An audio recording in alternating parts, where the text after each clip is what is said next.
제가 오늘 설교 말씀을 시작하면서요, 영상을 하나 준비했습니다. 영상 한번 잘 보시고 이게 뭔가 한번 좀 집중해서 한번 살펴보시기 바랍니다.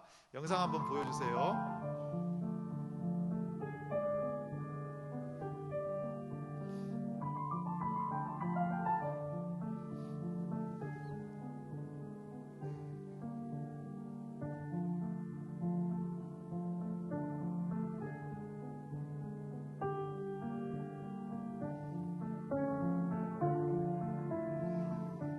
카메라를 빨리 찍은 겁니다. 이게 옆에 날짜가 지나가고 있고 13일, 14일째, 15일째.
멋있게 57일 정도 되는 이게 새바라기 씨를 딱 심었더니 57일이 지나니까 저렇게 해바라기 꽃이 활짝 펴게 되는 식물이 그 씨앗이 어떻게 자라나는가를 잠시 한번 영상을 통해서 확인해 봤습니다.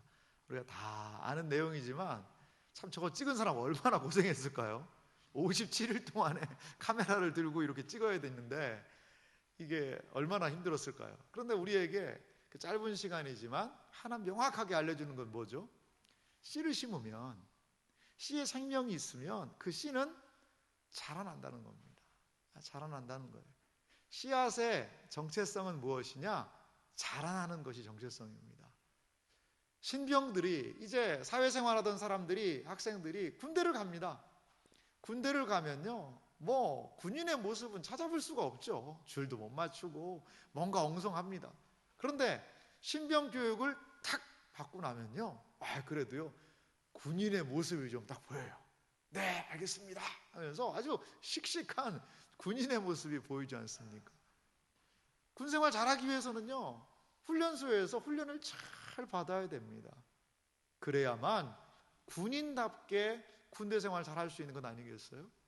여러분, 한 나라가 기대하는 국민의 모습은 어떤 것이 있을까요? 국가가 물론 우리에게 무엇을 해주는 것도 생각해야 되지만 나는 국가를 위해서 어떠한 모습을 보여야 할까도 한 번쯤 생각해 봐야 되지 않을까요? 무엇일까요? 우리에게 맡겨진 역할을 잘하는 거죠. 직장과 사업을 통하여서, 또 학교 공부와 여러 가지 준비를 통하여서 나에게 주어진 것, 가정에서 남편과 아내로서, 자녀로서의 그 역할을 충실하게 감당하는 것. 그래서 사회는 혼자 살아가지 않잖아요. 많은 사람이 더불어 살아가고 있는데 그 구성원으로서의 역할을 온전히 감당하는 것. 이것이 바로 국가가 원하는 그러한 시민의 모습이 아닐까요? 그렇습니다. 이렇게 각자에게 주어지고 맡겨진 분량들이 있고요, 기대되는 삶이 있어요. 여러분, 그렇다면 하나님 나라는 어떨까요? 우리는 하나님 나라의 백성이다 라고 얘기하는데, 하나님께서 하나님 나라 백성들에게 기대하시는 것들은 무엇일까요? 그것은 바로 씨앗이 씨앗답게 자라듯이, 군인이 군인답게 자기의 임무에 충실하듯이, 건강한 이 땅의 시민들이 그 사회생활을 감당하듯이 하나님의 백성들은, 하나님의 자녀들은 하나님 자녀답게, 구원받은 사람답게 구원받은 사람의 모습을 보이는 것, 이것이 하나님 나라 백성들이 보여야 되는 모습일 것 같아요. 그러기 위해서 필요한 것이 있습니다. 무엇일까요? 바로 영적인 성장입니다.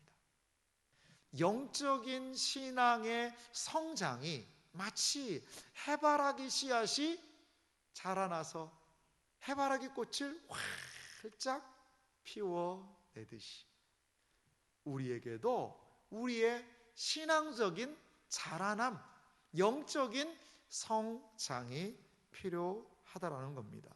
그러면 우리는 이 영적인 성장을 어떻게 이룰 수 있을 것인가? 오늘 우리 이 예배를 통하여서 어떻게 영적인 성장을 이룰 수 있을 것인지를 함께 좀 살펴보기 원합니다. 먼저 우리가 영적인 성장에 대한 것을 구체적으로 살펴보기 이전에요, 좀 오해가 있는 것 같아요.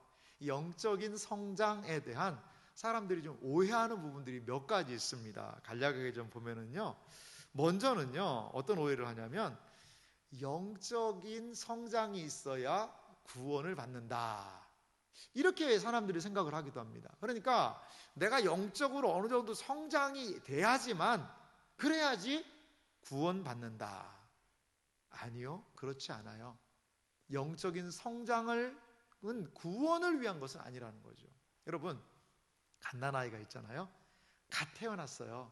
갓 태어난 아이인데 이제 이름을 적고 이름을 짓고 그리고 그 아이를 호적을 올려요. 그러면요, 지금 갓 태어난 아이지만 뭐가 나오는 줄 아세요? 주민등록 번호가 다 나옵니다.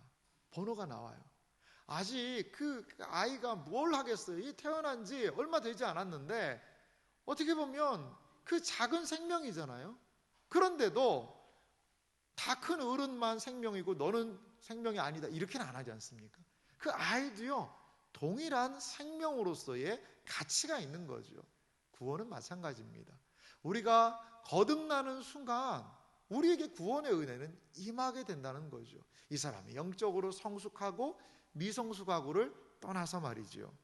또 하나 영적인 성장에 대한 오해를 살펴보면요, 그것은요, 영적으로 성장해야 하나님의 사랑을 받는다라고 생각을 합니다. 마치요, 비가 내리고 햇볕이 비치는 것은 온 지구상에 있는 모든 생물들이 그거를 받고 있거든요. 마찬가지로 거듭난 하나님의 자녀들에게는 하나님의 사랑이 임하게 되는 거죠. 하나님의 사랑이 임해요. 그런데 물론 영적으로 더 많이 성숙한 분은 하나님의 사랑에 대해서 더 깊이 경험하긴 하겠죠. 하지만 거듭난 모든 그리스도인들에게는 동일하게 하나님의 사랑이 임한다는 것을 우리는 기억해야 합니다. 또 영적인 성장에 오해가 있어요. 어떤 오해를 또 하시냐면 성경에 대해 많이 아는 것이 영적인 성장이다, 이렇게 또 생각하시는 분도 계세요. 이거 오해입니다, 여러분. 물론 성경 말씀은 영적 성장에서 너무나도 중요한 부분이에요. 이 하나님의 말씀을 잘 알아야 영적인 성장이 가능하죠. 그런데 이 성경을 많이 안다고 해서 아는 것 이퀄 영적인 성장, 그것은 아닐 수 있다는 거예요. 성경은 많이 아는데 말을 해보고 대화를 나눠보면 생각하는 것이 너무나도 이 신앙에 성숙한 사람이 아닐 수도 있다는 거죠. 성경은 많이 알지만 그 성경을 내 삶에 적용하고 묵상하고 따라 사는 삶이 부족하면 그런 영적인 성장을 이룰 수가 없는 것입니다. 말씀 따로 내 삶 따로 이러한 삶의 분열이 일어날 때는 영적인 성장은 이룰 수가 없다라는 거죠. 그렇다면 우리에게 영적인 성장을 이루는 그럼 요소들은 무엇일까? 좀 구체적으로 저는 한 두 가지를 살펴보기 원합니다. 그것은 무엇이냐면 사랑과 진리, 이 두 가지가 우리의 영적인 자라남, 성장을 이루는 가장 중요한 두 요소라는 겁니다. 사랑과 진리, 이 두 가지가 영적인 성장을 이루는 가장 중요한 요소입니다. 오늘 우리가 읽었던 성경 본문 중에 에베소서 4장 15절 말씀을 보면 이렇게 말씀합니다. 오직 사랑 안에서 참된 것을 하여 범사에 그에게까지 자랄지니라. 아주 중요한 말씀입니다. 오직 사랑 안에서 참된 것을 하여 범사에 그에게까지 자랄지니라. 모든 일에 그에게까지. 그는 누굴까요? 그는 머리니 곧 그리스도라. 범사에 그리스도에게까지 자랄지니라 라고 우리의 신앙의 성장의 목표를 제시하고 있습니다. 그런데 오늘 성경은 어떻게 자라는지에 대해서 우리에게 일러주고 있어요. 앞부분 보실까요? 오직 사랑 안에서 참된 것을 하여. 우리가 영적으로 성장할 수 있는, 그에게까지 자라날 수 있는 중요한 요소로 오늘 성경은 무엇을 말합니까? 오직 사랑 안에서 참된 것을 하여. 영적인 성장에 중요한 요소가 있는데요, 사랑이라는 요소가 있다는 거예요. 사랑 안에서 그에게까지 자랄지니라. 또 어떻게 해요? 참된 것을 하여 그에게까지 자랄지니라. 우리는 사랑 안에서 예수님에게까지 자라날 수 있다는 거죠. 우리는 참된 것을 하여 그에게까지 자라날 수 있다는 겁니다. 그럼 여기에 말하는 참된 것을 하여는 어떤 뜻이 있을까요? 이 참된 것을 하여라는 그 뜻을 살펴보니까요, 그것은 진리를 말하다라는 그 원어의 의미가 좀 있습니다. 그러니까 사랑 안에서 진리를 말하여 범사에 그에게까지 자라라 라고 이야기하는 거죠. 참된 것을 하여는 진리를 말하는 그것이 참된 것을 한다라는 의미라는 겁니다. 성경은요, 우리가 예수님에게까지 자라는데 그래서 두 가지를 소개해요. 첫 번째는 사랑 안에서라는 거죠. 두 번째는 진리를 말하면서, 진리를 따르면서, 진리를 행하면서 예수님에게까지 자라나십시오. 이것을 우리에게 권면하고 있습니다. 여러분, 잘 생각해 보세요. 사랑하고 진리는요, 서로 보완적인 그런 역할을 합니다. 서로 보완적인 역할을 해요. 사랑이 없는 진리를 생각해 보세요. 사랑이 없는 진리, 상당히 율법적일 수 있어요. 아는 게 있거든요. 아는 것은 보이게 하거든요. 다른 사람들이 살아가는 모습을 보면서 왜 저렇게 살아? 라고 율법적으로 정죄하게 됩니다. 자기 자신에 대해서 정죄하게 됩니다. 그런데요, 어떤 사람은요, 진리가 없는 사랑도 생각해 보세요. 진리가 없는 사랑밖에 없어요. 그러면요, 무조건 사랑하고 받아주죠? 맹목적일 수 있어요. 연약하고요, 일시적일 수 있다는 거죠. 그래서 이 존 스토트라는 목사님이 계세요. 이 목사님은 이 부분을 해설하면서 이렇게 말씀하셨어요. 사랑에 의해 부드러워지지 않는다면 진리는 딱딱해지고 만다. 알기는 알아요. 그런데 사랑이 없으면요, 딱딱해진다는 거죠. 그 진리는. 또 하나, 진리에 의해 강해지지 않는다면 사랑은 약해지고 만다. 진리에 근거하지 않는 사랑은요, 약해지고 연약해서 금방 식어버리고 만다라는 그런 이야기입니다. 그래서 사도는 우리에게 이 둘을 함께 유지하라고 요청하고 있다. 사랑하십시오. 진리를 깨달아 진리 안에서 사랑하는 것, 이 두 가지가 함께 갈 때에 우리는 그리스도에게까지 자라날 수 있다라고 성경이 오늘 우리에게 도전하고 있습니다. 진리는 신자의 삶의 방향을 보여줍니다.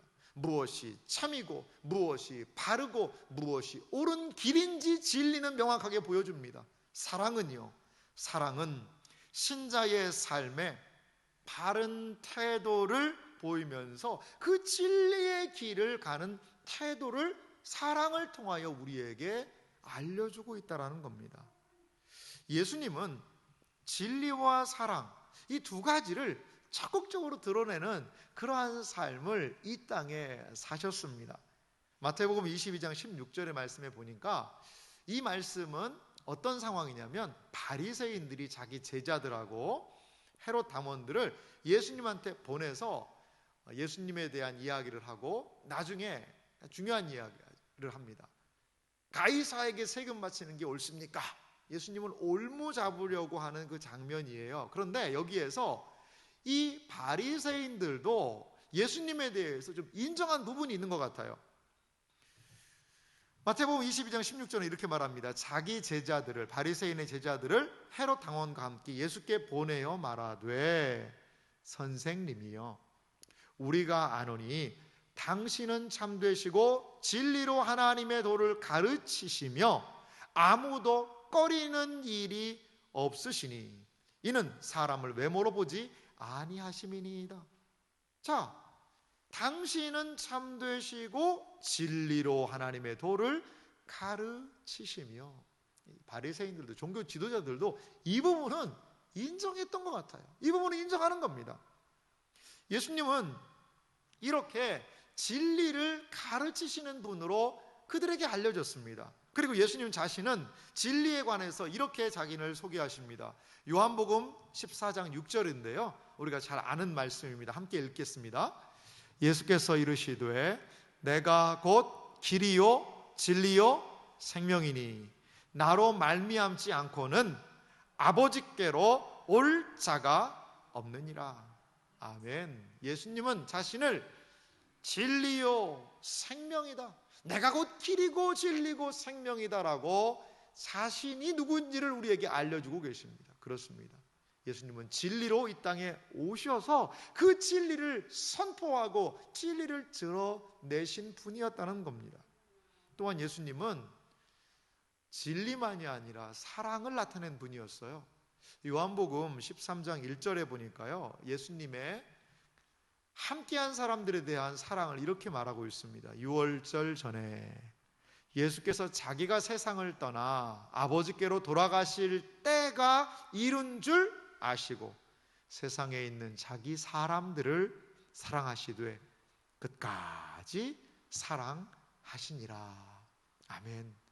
예수님은 이제 6월절 십자가를 지시고 이 세상을 떠날 그 기약이 날이 가까운 걸 아셨어요. 그런데 이 땅에 있는 자기의 사람들을 사랑하시되 어떻게 사랑하셨다는 거죠?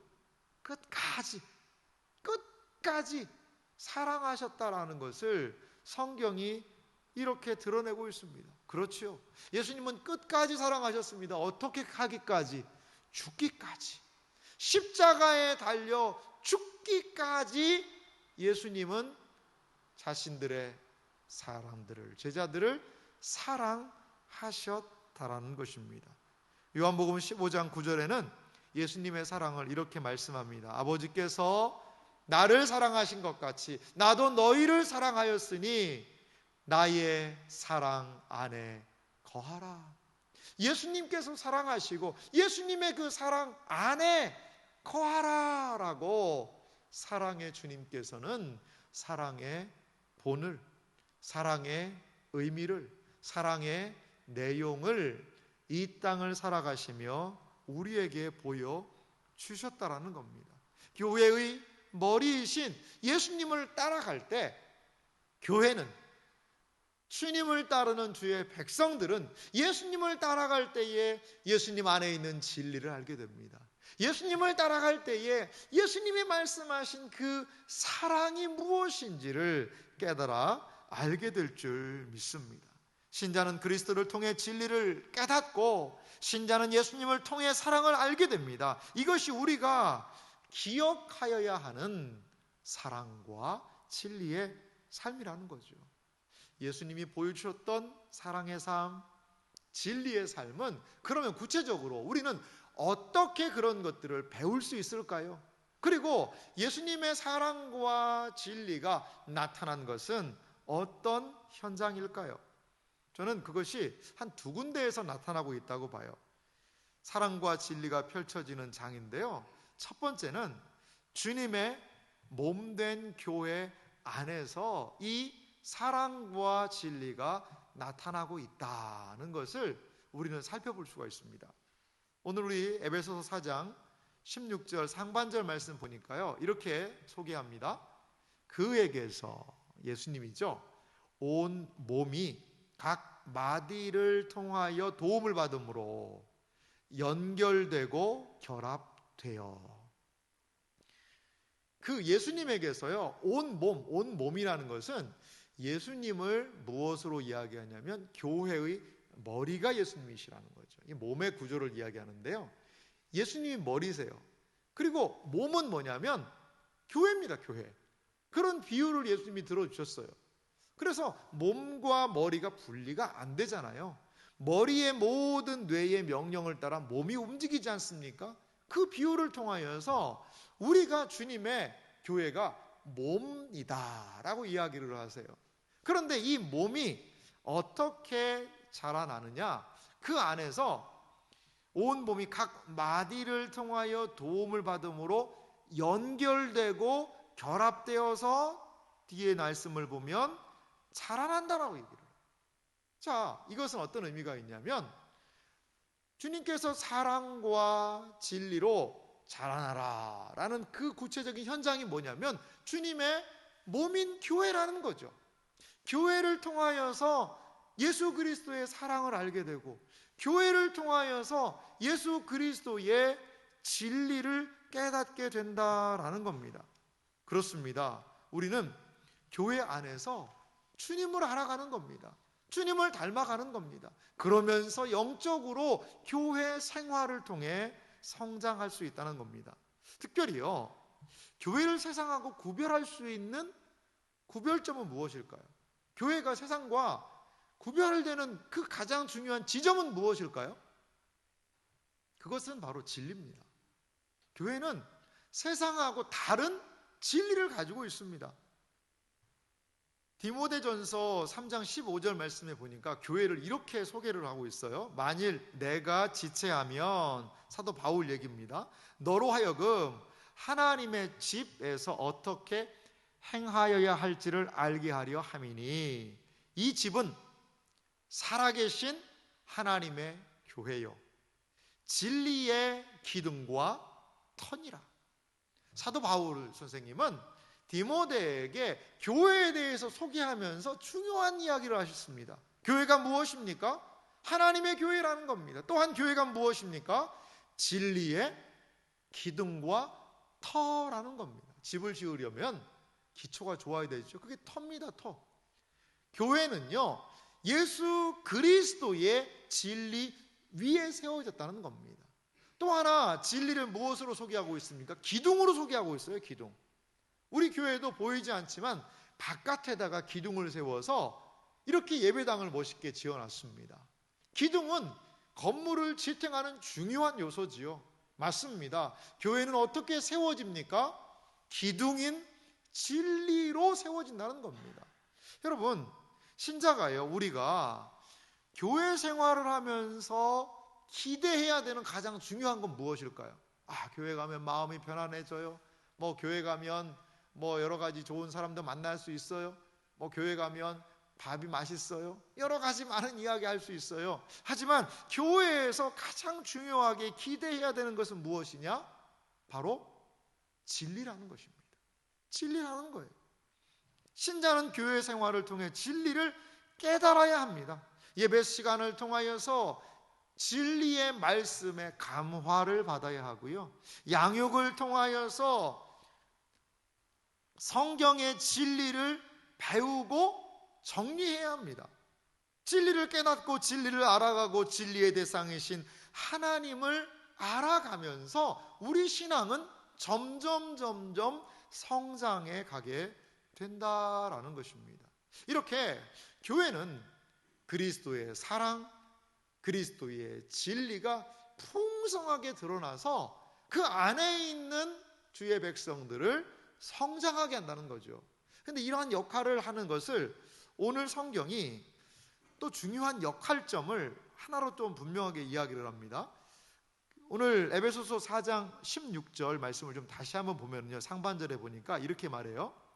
그에게서 온 몸이 각 마디를 통하여 도움을 받음으로 연결되고 결합돼요. 여기 마디가 나옵니다. 마디. 이 마디가 뭐죠? 신체를 비유하자면 뼈와 뼈를 연결하는 그 사이가 마디입니다. 뭐 연결한 측면을 생각하면 인대라고도 할 수가 있겠죠. 그 마디들이 이 서로 몸을 탁 붙여가지고 몸의 형태를 갖추게 한다는 거죠. 그래서 연결되고 결합되어서 몸을 튼튼하게 한다는 거죠. 그 마디, 이 각 마디의 역할들이 있다는 거죠. 그러면 이 마디는 어떤 역할을 하는 것일까? 제가 좀 주석을 좀 찾아보고 내용을 살펴봤더니 아주 마디에 대한 참 좋은 내용이 있어서 우리 성도님들과 한번 나눠볼게요. 이 마디에 대해서 이분은 이렇게 얘기하시더라고요. 마디는 몸의 다양한 부분을 연결하며 생명과 힘을 공급하는 구실을 한다. 이게 마디의 역할입니다. 지체들을 연결하는 마디는 그리스도께서 세우신 사역자들을 가리키는 표현으로 해석하는 것이 타당하다. 사역자들은 말씀 사역을 통해 지체들을 함께 연결하며 성장에 필요한 것을 전달하는 구실을 하기 때문이다. 이 고신대학교에 에베소서를 잘 연구하신 우리 길성남 교수님이 주석에서 이러한 말씀을 남겨놨더라고요. 그렇습니다. 마디의 역할, 몸된 교회가 예수 그리스도를 더욱더 잘 알 수 있도록 예수 그리스도의 사랑이 무엇인지, 그리스도의 진리가 무엇인지를 잘 알려줘서 머리 되신 그리스도와 몸이 연결되고 연합될 수 있도록 하는 마디의 역할들이 있다는 거죠. 마디의 역할들. 그것이 사역자들의, 말씀을 맡은 사역자들의 그러한 일들이라는 겁니다. 하나님의 진리를 누군가는 알려줘야 하죠. 그래서 예수 그리스도와의 연결, 우리 성도 간의 하나됨을 계속해서 알려주는 그러한 사람들이 필요하더라는 거죠. 그래서 드러나는 것이 무엇입니까? 주님이에요. 교회를 통하여서, 마디의 이 섬김들을 통하여서 주님에 대한 진리를 알고 주님에 대한 사랑을 알아가면서 교회 생활을 통하여 신자들은 어떻게 해요? 자라나야 한다라는 것입니다. 무엇처럼요? 해바라기처럼. 그 해바라기 씨앗이 떨어져서 그 해바라기가 활짝 아름다운 꽃을 피우듯이 이 교회 생활을 통하여 우리의 신앙은 꽃 피고 자라나고 열매 맺어야 한다는 거죠. 또 하나, 이 사랑과 진리를 우리가 깨닫고 알게 되는 장이, 우리가 자라나는 장이 있어요. 그것은 무엇이냐면 지체의 섬김과 나눔, 그 현장을 통해서 우리는 또 자라나게 된다는 겁니다. 에베소서 4장 16절 하반절을 보니까 이렇게 16절이 나누어져 있어요. 각 지체의 분량대로 역사하여 그 몸을 자라게 하며 사랑 안에서 스스로 세우느니라. 각 몸의 지체들이 있죠. 분량을 줬어요. 역사하여, 역사라는 것은 일이라는 뜻이 있습니다. 각 몸이 지체들이요, 자기에 맡겨진 거대로 열심히 일해서 몸을 자라게 한다라고 오늘 성경이 이야기를 합니다. 이 로마서에 보니까 이 몸에 대해서 우리 성경의 비유가 참 많이 등장을 합니다. 이렇게 12장 4절과 5절 보니까 나타나고 있는데요. 우리가 한 몸에 많은 지체를 가졌으나 모든 지체가 같은 기능을 가진 것은 가시 아니니. 우리가요, 몸에 많은 지체들이 있지 않습니까? 손도 있고요, 발도 있고요, 귀도 있고요, 눈도 있고, 입도 있어요. 그런데 모든 지체가 같은 기능을 하는 거 아니지 않습니까? 다 손이라고 생각해 보세요. 뭐 손이 많으니까 잡을 건 많겠지만 그러면은 온전하게 기능들을 다 할 수 없지 않습니까? 다 다양한 그 몸에 지체들이 있다는 거죠. 5절 말씀은 그럼 어떻게 하자는 건가? 한번 말씀을 같이 한번 읽어볼까요? 로마서 12장 5절 말씀 함께 읽습니다. 이와 같이 우리 많은 사람이 그리스도 안에서 한 몸이 되어 서로 지체가 되었느니라. 아멘. 그리스도 안에서 한 몸이 돼서요 서로 지체가 됐다는 거죠. 우리 한 사람은 그냥 뚝뚝 떨어져서 신앙생활하는 것이 아니라 몸에 붙어있는 마디를 통하여 연결된 그러한 한 지체의식이 있어야 한다는 거죠. 한 지체가 되어서 몸을 온전히 세운다는 겁니다. 에베소서 4장 7절은요 우리 각 사람에게 이 몸의 각 지체인 우리에게 주어진 것이 무엇인지를 이렇게 말합니다. 우리 각 사람에게 그리스도의 선물을 분량대로 은혜를 주셨나니, 우리 각 사람들에게요 그리스도의 선물의 분량대로 은혜를 주셨다는 거죠. 우리 각 사람에게 주셨다는 것을 여러분 유념하시기 바랍니다. 각 사람에게 하나님이 은혜를 주세요. 무엇 하라고? 몸을 세우라고, 몸을 자라게 하라고, 몸을 온전하게 하라고 각 사람에게 은혜를 주셨다라는 거죠. 이렇게요 각 사람에게 주신 은혜대로 주님의 몸된 교회를 섬기게 되면요 그 주님의 몸은 그때 자라나게 되는 것입니다. 여러분, 교회의 성장은 뭐죠? 교회의 성장은 무엇일까요? 교회가 성장하는 것은요 뭐 한두 사람이 열심히 노력해가지고 하면 교회가 성장하고 하는 것 아닙니다.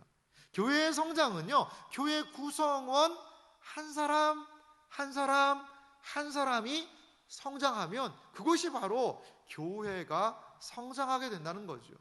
우리 한 사람 한 사람은 교회 성장을 위해, 교회의 성숙을 위해 가장 중요한 것이요 우리 한 사람 한 사람이에요. 그 교회는 어떻게 나타나게 될까요?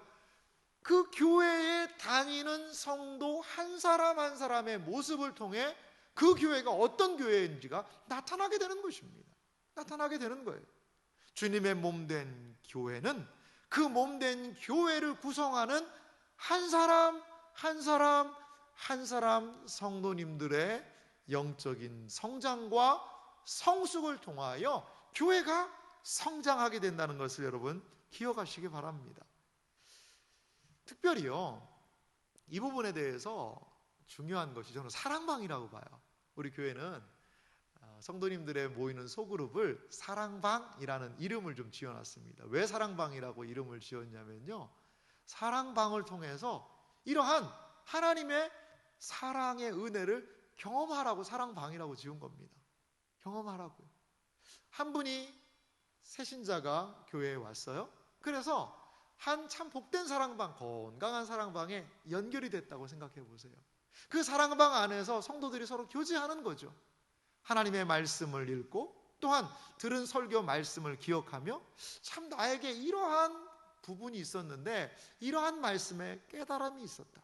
내가 한 주간 살아가면서 참 신앙적으로 이런 고민이 있었는데 기도하면서 지금 고민하고 기도하고 있다? 아니면 이렇게 그 부분을 감당했다라는 그 신앙의 삶의 자리에서 살아갔던 성도들의 이야기를 들으면서 처음 신앙생활하는 그 분이 얼마나 많은 성장을 하게 될까요? 얼마나 많은 도전을 받게 될까요? 그 사랑방의 아름다운 나눔을 통하여 서로를 향한 뜨거운 기도, 돌봄, 섬김, 사랑을 통하여서 그것을 바라보면서 그 새롭게 신앙생활하는 분은 믿음이, 신앙이, 사랑이 자라날 수가 있다는 거죠. 그래서요 사랑방은 너무나 중요합니다. 코로나 때문에 정말 안타까운 게 사랑방을 못하는 거예요.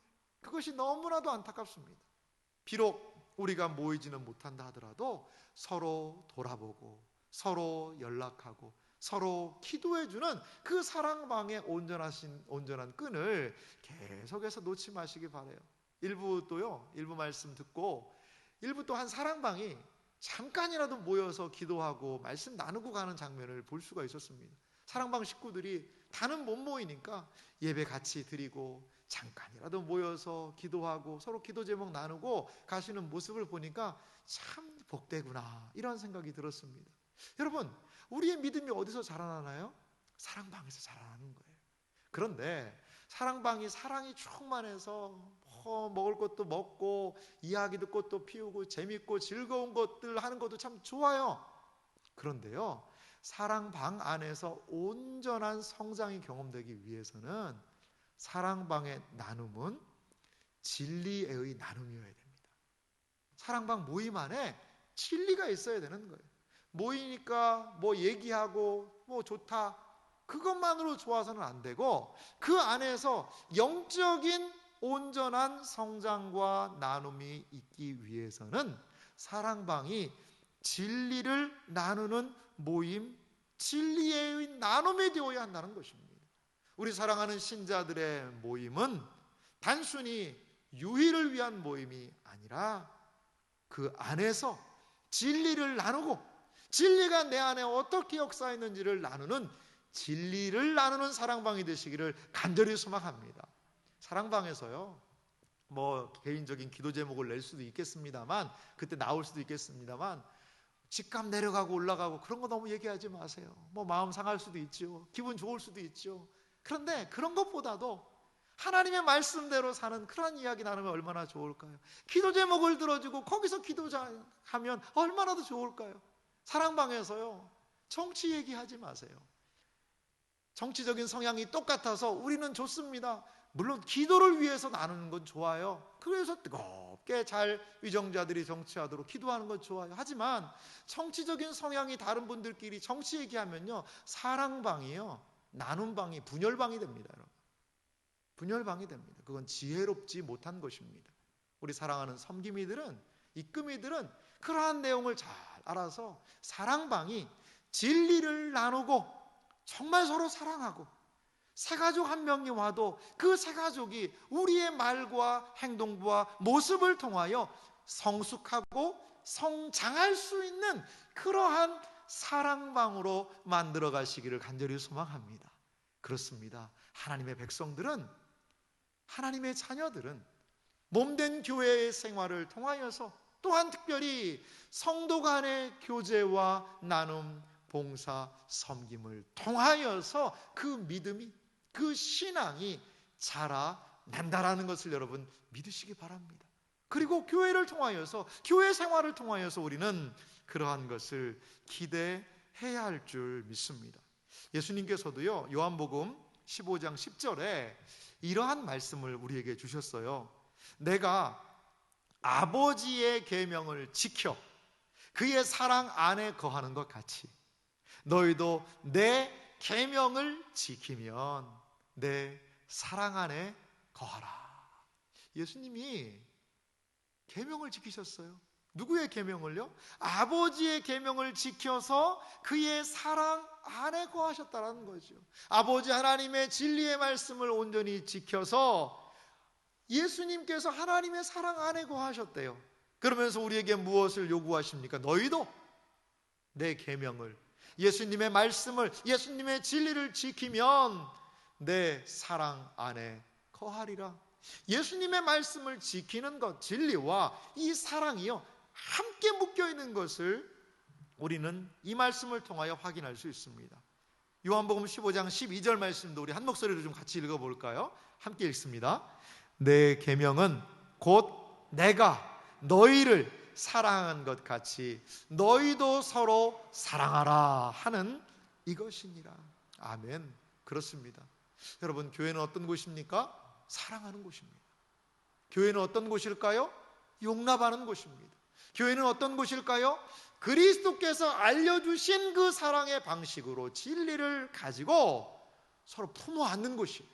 나와 의견이 다르고, 나와 생각이 다르고, 나와 입장에 차이가 있다 하더라도 우리가 서로 사랑하고 끌어안을 때 거기에서 무엇이 일어나는 줄 아세요?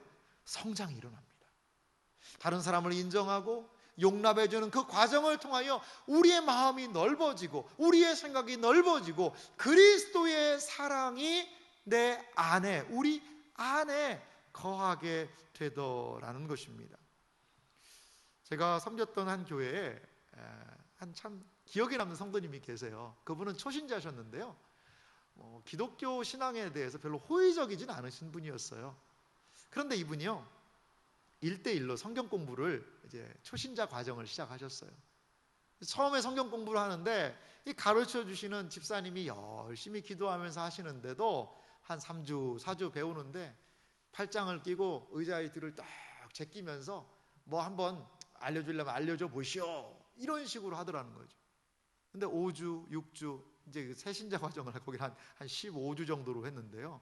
그거 하면서 5주, 6주 되니까 이제 고개를 조금 이렇게 팔짱을 풀고 이렇게 반드시 하더니 8주, 7주, 8주, 9주가 되니까 이렇게 점점 집중하게 되더라는 거죠.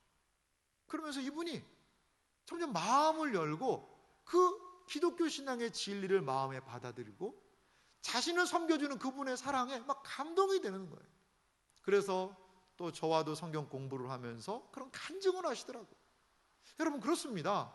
진리가 속에 들어올 때에, 그리고 사랑으로 섬기고 사랑을 느끼고 경험할 때에 그 심령이 자라나게 되더라는 거죠. 그분은 여러 가지 형편이 참 좋지 않은 상황이셨어요. 그런데도 끝까지 믿음 안에 거하시고, 저도 그분을 신방하고 격려하고 진리와 사랑 안에 거하시기로 권면했는데 얼마나 신앙을 잘 받아들이시는지요. 그리고 믿음 안에서 얼마나 성장하시는지요. 또 하나님께서 함께 하셔서 여러 가지 많은 상황을 풀어주시는 것을 경험했습니다. 사랑하는 성도 여러분, 교회에서 기대할 것은 진리입니다. 주님, 진리의 말씀이 내 안에 거하게 하여 주시옵소서.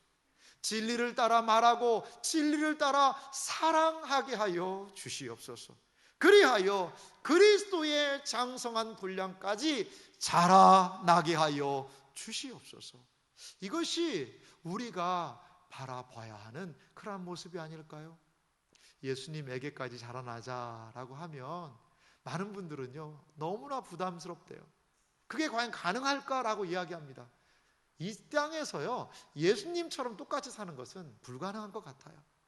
하지만 우리를요, 예수님의 온전하신 그 모습과 같이 변화시킬 그 날을 하나님은 약속하셨습니다. 그것은 무엇이냐? 하나님의 백성을 온전히 구속하시는 그날, 그 구원이 완성되는 그날, 우리가 부활하는 그날이 바로 그러한 날이 될 것을 성경은 말씀하고 있습니다.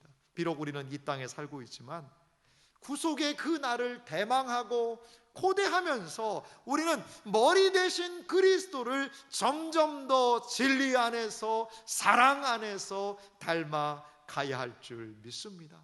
이것이 이 땅을 살아가는 우리 신자들이 살아가는 우리의 도전이자 사명이라는 것입니다. 사랑하는 성도 여러분, 진리를 담아 사랑하며 우리 자라나는 사람들이 되기를 소망합니다. 씨앗의 정체성은 자라나는 것입니다. 군인의 정체성은 그 사명을 온전히 감당하는 것입니다. 이 땅에 있는 시민의 정체성은 자신의 역할들을 온전히 감당하며 이 땅의 민주시민으로 사는 것 아닐까요? 그렇다면 하나님의 자녀요 하나님의 백성인 우리는 무엇을 통하여 우리의 모습을 드러내야 할까요? 영적으로 성장하시기 바랍니다. 진리 안에서 자라나시기 바랍니다. 사랑하되 뜨겁게 사랑하면서 그 사랑이 나를 그리스도를 더욱더 닮도록 자라나게 하는 요소임을 기억하시기 바랍니다. 그래서 진리 안에서 사랑 안에서 성장하고 성숙하는 복된 그리스도인들이 되시기를 주님의 이름으로 축원합니다.